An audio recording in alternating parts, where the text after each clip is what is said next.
Wherever you go, whatever you do, throw a little at it. Omax, Vest and Briefs.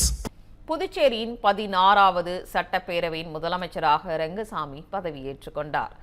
Puducherry சட்டப்பேரவை தேர்தலில் தேசிய ஜனநாயக கூட்டணி வெற்றி பெற்றுள்ளதை தொடர்ந்து கூட்டணி கட்சி தலைவராக அகில இந்திய என்ஆர் காங்கிரஸ் தலைவர் என் ரெங்கசாமி தேர்ந்தெடுக்கப்பட்டார். இதனைத் தொடர்ந்து ஆளுநரை சந்தித்த என் ரெங்கசாமி ஆட்சி அமைக்க உரிமை கோரி புதிய அமைச்சரவை பட்டியலை வழங்கினார். இதனைத் தொடர்ந்து புதுச்சேரி மக்கள் மாளிகையில் நடைபெற்ற நிகழ்ச்சியில் ரெங்கசாமி முதலமைச்சராக பொறுப்பேற்றார். அவருக்கு துணை நிலை ஆளுநர் கைலாஷ்நாதன் பதவி பிரமாணம் செய்து வைத்தார். முதலமைச்சர் ரெங்கசாமியுடன் பாஜகவின் நமச்சிவாயமும் என்ஆர் காங்கிரசின் மல்லாடி கிருஷ்ணாராவ் ஆகியோரும் அமைச்சர்களாக பதவியேற்றுக் கொண்டனர். இந்த நிகழ்வில் பாஜக தேசிய தலைவர் நிதின் நபின், மத்திய அமைச்சர் மன்சுக் மாண்டவியா, மாநில தலைவர் வி.பி. ராமலிங்கம் மற்றும் என்ஆர் காங்கிரஸ், அதிமுக, லட்சிய ஜனநாயக கட்சி நிர்வாகிகள் உள்ளிட்டோர் கலந்து கொண்டனர்.